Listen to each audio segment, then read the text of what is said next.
नमस्कार दोस्तों, स्वागत है आप सभी का आरपीएससी एग्ज़ाम्स यूट्यूब चैनल पर। दोस्तों, हिंदी पेडागोजी के 7 पेपर अभी तक मैं आपके ले चुका हूं। ये अपना 8वां पेपर है। और दोस्तों, मैंने आपको बताया भी है कि आप लोग भी अगर कोई पेपर अपनी तरफ से देना चाहते हो तो आप जो है हमारे व्हाट्सअप नंबर पर या हमारे जो टेलीग्राम चैनल है उसके ऊपर आप वो पेपर डाल सकते हो।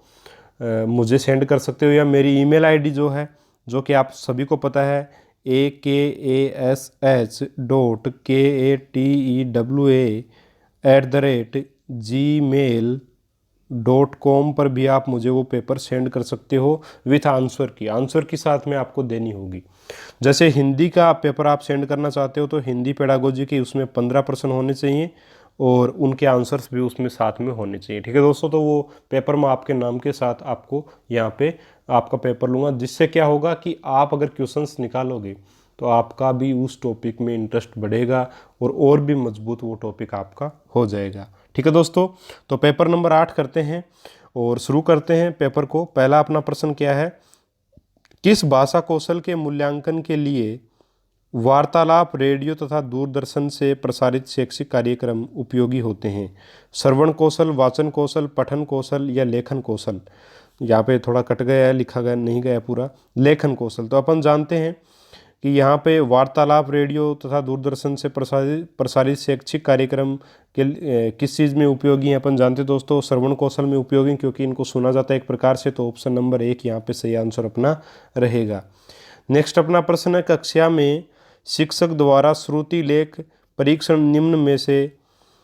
निम्न में किस भाषा कौशल के मूल्यांकन के लिए उपयोगी है? जो श्रुति लेख परीक्षण है वो कौन से कौशल के लिए उपयोगी है? श्रवण कौशल के लिए है, पठन कौशल के लिए है, लेखन कौशल के लिए है, या लेखन तथा श्रवण कौशल के लिए है? 4 ऑप्शन आपके सामने हैं। बताना आपको कि जो श्रुति लेख परीक्षण आपका होता है वो किन दोनों कौशलों के लिए उपयोगी है, या किस एक कौशल के लिए उपयोगी है, या फिर सभी कौशलों के लिए उपयोगी है, अपने को बताना है। तो दोस्तों, जो श्रुति लेख है वो आपका, एक तो श्रुति लेख मतलब सुन करके लिखना। श्रुति लेख का क्या मतलब होता है? सुनकर लिखना। चलिए पहले इसका आंसर बता देता हूँ मैं। इसका आंसर होगा दोस्तों ऑप्शन नंबर 4, श्रवण तथा लेखन कौशल। श्रवण तथा लेखन कौशल, ये कथा नहीं है, तथा है। श्रवण तथा लेखन कौशल इसका आंसर होगा। और श्रुति लेख कैसे मदद करता है इन दोनों कौशलों में? श्रुति लेख का मतलब है सुन करके लिखना। अगर बच्चा ढंग से सुनेगा मतलब श्रवण कौशल का विकास होगा, सुन करके ढंग से लिखेगा इसका मतलब लेखन कौशल का भी विकास होगा। यानी कि श्रवण और लेखन कौशल दोनों का विकास हो रहा है। तो ऑप्शन नंबर 1 और 3 सही है। और 1 और 3 कहाँ लिखे हुए हैं? चौथे ऑप्शन में लिखे हुए हैं। तो ऑप्शन नंबर 4 यहाँ पे सही आपका रहेगा। पठन कौशल क्यों नहीं होगा? क्योंकि सुना बच्चे ने और लिख दिया, तो भाई उसमें पठन कौशल कहाँ से? पढ़ा उसने बिल्कुल नहीं। भाई उसने क्या किया? जो टीचर पढ़ रहा है उसका पठन कौशल विकास हो रहा है, लेकिन बच्चा सिर्फ सुन रहा है और लिख रहा है, इसलिए श्रवण कौशल और लेखन कौशल का विकास होगा। तो ऑप्शन नंबर 4 यहाँ पे सही आंसर आपका रहेगा। मित्रों, प्रश्न नंबर 3 है आपका, छात्र की मौखिक अभिव्यक्ति की योग्यता का मूल्यांकन करते समय निम्न में से आवश्यक है? शुद्ध उच्चारण, उचित गति, व्याकरण सम्मत भाषा का प्रयोग, या उपरोक्त सभी? बच्चे की मौखिक अभिव्यक्ति की योग्यता का मूल्यांकन करते समय अपने को निम्न में से आवश्यक रूप से किस पे ध्यान देना चाहिए? मौखिक अभिव्यक्ति की बात यहाँ पे की जा रही है दोस्तों। तो यहाँ पे मौखिक अभिव्यक्ति देखना है तो शुद्ध उच्चारण होना चाहिए। बोलते समय गति कितनी है, शब्दों के बीच में अंतराल कितना ले रहा है, यानी कि आवाज़ उतार चढ़ाव कैसा उसका, ये भी देखना चाहिए। व्याकरण सम्मत भाषा का प्रयोग कर रहा है या नहीं कर रहा है व्याकरण का, ये भी देखना चाहिए। तो ऑप्शन सभी सही है, यानी उपयुक्त सभी यहाँ पे आपका आंसर रहेगा। मित्रों, अपना नेक्स्ट प्रश्न है प्रश्न नंबर 4, छात्र के पठन कौशल का मूल्यांकन करते समय निम्न में से किस बात पर ध्यान देना चाहिए? छात्र के पठन कौशल का मूल्यांकन करते समय, यानी कि बच्चा पढ़ रहा है, पढ़ने की जो उसकी क्षमता है वो कैसी है, उसका मूल्यांकन करते समय अपने को किन बातों का ध्यान में रखना चाहिए? 1, शुद्ध उच्चारण, बलाघात व उतार चढ़ाव के साथ साथ पढ़ने की क्षमता। दूसरा ऑप्शन है शब्दों, मुहावरों आदि का प्रसंग अनुकूल भाव ग्रहण करना या प्रयोग करना, एक ही बात है। तीसरा, पठित सामग्री का सारांश व केंद्रीय भाव ग्रहण करना। या चौथा ऑप्शन है उपरोक्त सभी। तो दोस्तों बताइए इसका सही आंसर क्या होगा। भाई छात्र के पठन कौशल का मूल्यांकन अपने को करना है तो अपने को ये देखना होगा कि वो शुद्ध पढ़ रहा है या नहीं पढ़ रहा है। बलाघात यानी कि किसी अक्षर पे कितना जोर देना है, किसी शब्द पे कितना जोर देना है, किस पे कम देना है, किस पे ज़्यादा, ये भी अपने को देखना पड़ेगा कि वो कर रहा है या नहीं। उतार चढ़ाव, वो कब तेज बोल रहा है, कब वो धीरे बोल रहा है, ये भी अपने को देखना पड़ेगा। शब्दों और मुहावरों का प्रसंग, कोई भी जैसे अपन बात कर रहे हैं किसी दूसरे व्यक्ति से और बीच में ही जैसे व्यक्ति जो है वो बोल रहा है कि यार मैंने मेहनत नहीं की वरना मेरा पेपर हो जाता, तो अपन तुरंत, अगर अपने को पता है अपना भाषा कौशल या पठन कौशल अच्छा है या फिर अपन जानते हैं पढ़ा हुआ अपने अपने कहीं, तो अपन तुरंत बोल देंगे कि अब पछताए होत क्या जब चिड़िया चुग गई खेत। तो इस प्रकार से मुहावरों का प्रयोग बातचीत में करना भी जो है वो आपके पठन कौशल को ही दर्शाता है, क्योंकि आपने वो पढ़ा है इसलिए आप उसको कर रहे हो। नेक्स्ट अपना है पठित सामग्री का सारांश व केंद्रीय भाव ग्रहण करना, यानी कि आप जो है उसको पढ़ रहे हो, ठीक है, एक पाठ को पढ़ रहे हो आप लगातार, पढ़ने के बाद आप देख रहे हो कि बच्चा जो है सही प्रकार से अर्थ ग्रहण कर रहा है, यानी कि जो पढ़ा है वो उसको समझ रहा है, इसका मतलब उसने उसको ध्यानपूर्वक पढ़ा है। यानी कि पठन कौशल में इस चीज़ के ऊपर भी अपने को ध्यान देना होता है कि बच्चा पाठ को समझ रहा है या नहीं समझ रहा है पढ़ने के साथ साथ। तो यहाँ पे सारी बातें सही हैं, तो उपयुक्त सभी आंसर इसका दोस्तों रहेगा।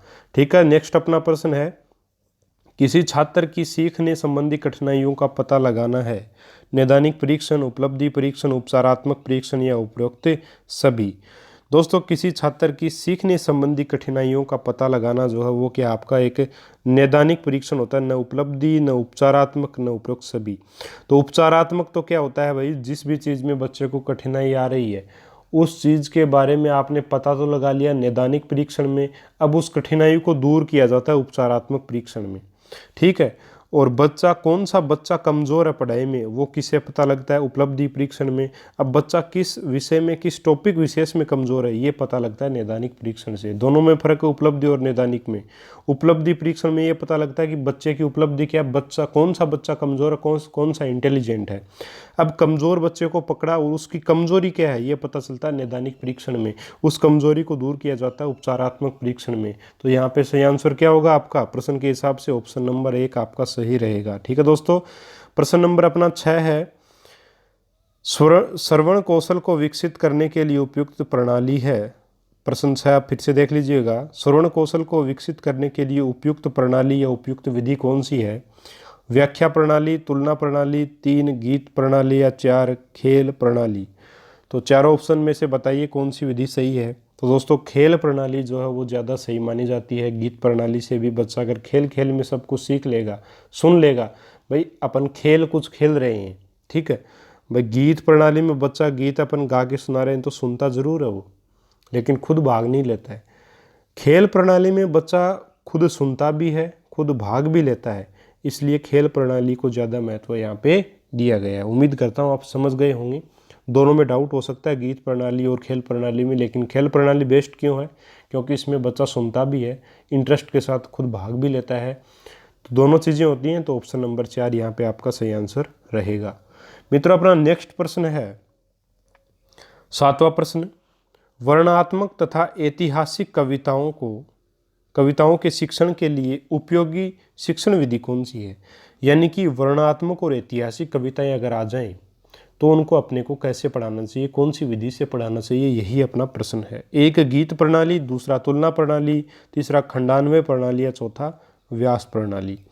तो दोस्तों 7वें प्रश्न का सही आंसर आपका रहेगा खंडान्वय प्रणाली। यानी खंडान्वय प्रणाली का मतलब है खंडों के रूप में विभक्त करके पढ़ाना। यानी कि ऐतिहासिक कविता है, एक पैराग्राफ या एक श्लोक टाइप अपन ने पढ़ा 2-4 पंक्तियों का, और फिर उसका जो खंडान्वय अपन ने किया, मतलब उसको समझाया अपन ने बच्चों को कि इसमें क्या लिखा हुआ, किससे संबंधित इसमें बात बोली गई है, इस प्रकार से उसको पढ़ाना चाहिए। तो ऑप्शन नंबर 3 जो वो यहाँ पे सही आंसर आपका रहेगा। मित्रों 8वां अपना प्रश्न है, गद्य शिक्षण का प्रथम चरण है अनुकरण वाचन, व्यक्तिगत वाचन, आदर्श वाचन या मौन वाचन। यहाँ पे वचन नहीं है, ये वाचन है दोनों जगह। करेक्ट कर लीजिएगा इनको। गद्य शिक्षण का प्रथम चरण कौन सा है दोस्तों? प्रथम चरण आपका गद्य शिक्षण का होता है वो होता है आदर्श वाचन। आदर्श वाचन किसके द्वारा किया जाता है दोस्तों? शिक्षक के द्वारा किया जाता है। शिक्षक जो होता है वो आदर्श वाचन आपका करता है। तो गद्य शिक्षण का प्रथम चरण आपका आदर्श वाचन ही होगा। तो ऑप्शन नंबर 3 यहाँ पे सही आंसर है। मित्रों अपना नेक्स्ट प्रश्न है, गद्य शिक्षण की किस विधि में कठिन शब्दों का अर्थ नहीं बताया जाता बल्कि विभिन्न क्रियाओं द्वारा छात्रों को शब्द का अर्थ स्वयं निकालने के लिए प्रेरित किया जाता है? प्रवचन विधि, उद्बोधन विधि, व्याख्यान विधि या आपकी व्याकरण विधि? तो ऑप्शन नंबर 2 जो है वो यहाँ पे सही आंसर रहेगा दोस्तों। उद्बोधन विधि में ऐसा किया जाता है कि बच्चे से स्वयं अर्थ निकलवाने की कोशिश इसमें की जाती है। तो ऑप्शन नंबर आपका 2 यहाँ पे बिल्कुल सही आंसर रहेगा। उम्मीद करता हूँ ये भी आपको समझ में आ गया होगा।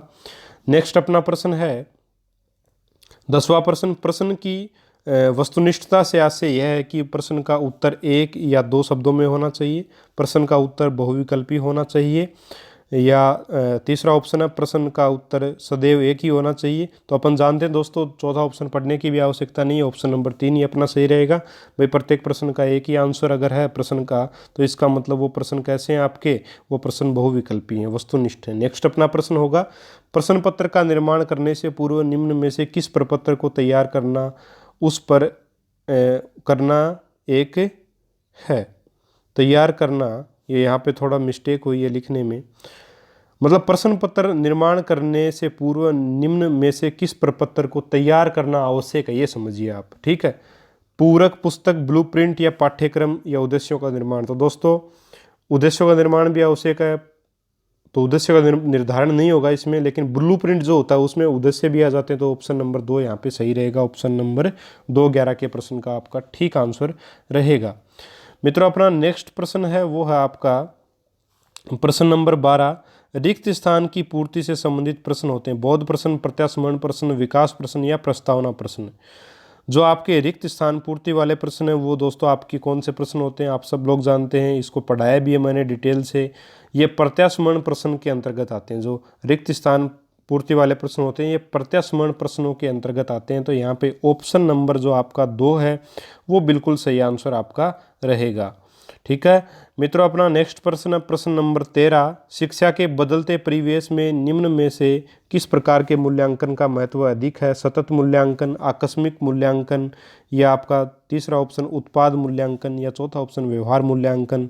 तो इसका दोस्तों सही आंसर बताइए। आपके सामने ऑप्शन दे रखे हैं 4, प्रश्न को एक बार फिर से पढ़ लीजिए। और दोस्तों 13 के प्रश्न का जो सही आंसर होगा वो आपका क्या होगा? सतत मूल्यांकन। ऑप्शन नंबर 1 जो है वो आपका सही आंसर यहाँ पे रहेगा। मित्रों प्रश्न नंबर 14 है अपना, छात्रों की भाषा अधिगम संबंधी कठिनाइयों को दूर करने के लिए निम्न में से किस प्रकार का शिक्षण उपयोग किया जाना चाहिए? सामूहिक शिक्षण, अतिरिक्त शिक्षण, उपचारात्मक शिक्षण, सृजनात्मक शिक्षण। तो दोस्तों किसी भी प्रकार की बच्चे को अगर पढ़ाई में समस्या आ रही है, किसी भी प्रकार की समस्या, उस समस्या को पता लगाना कहलाता है आपका नैदानिक परीक्षण, और उस समस्या को दूर करना आपका क्या कहलाता है? उपचारात्मक परीक्षण या शिक्षण। तो यहाँ पे तीसरा ऑप्शन सीधा ही अपना सही आंसर दोस्तों हो जाएगा। नेक्स्ट अपना प्रश्न है 15 नंबर का प्रश्न और इस वीडियो का लास्ट प्रश्न। व्याकरण अनुवाद विधि को किस नाम से भी जाना जाता है? ध्वन्यात्मक विधि, प्रत्यक्ष विधि, सैनिक विधि या भंडारकर विधि? तो दोस्तों हम सब लोग जानते हैं कि व्याकरण अनुवाद विधि जो कि एक संस्कृत की शिक्षण की विधि भी है और हिंदी शिक्षण की विधि भी है। तो व्याकरण अनुवाद विधि को भंडारकर विधि के नाम से भी जाना जाता है। तो ऑप्शन नंबर 4 यहाँ पे अपना सही आंसर दोस्तों रहेगा। ठीक है दोस्तों, उम्मीद करता हूँ आपको ये समझ में आ गए होंगे, और नेक्स्ट वीडियो में दोस्तों एक और टेस्ट के साथ मिलेंगे। और उम्मीद करता हूँ वीडियो पसंद आया होगा, और कितने प्रश्न आपके सही हुए कमेंट करके ज़रूर बताएं। मिलते हैं दोस्तों नेक्स्ट वीडियो में एक और नए टॉपिक के साथ। तब तक के लिए जय हिंद, जय भारत।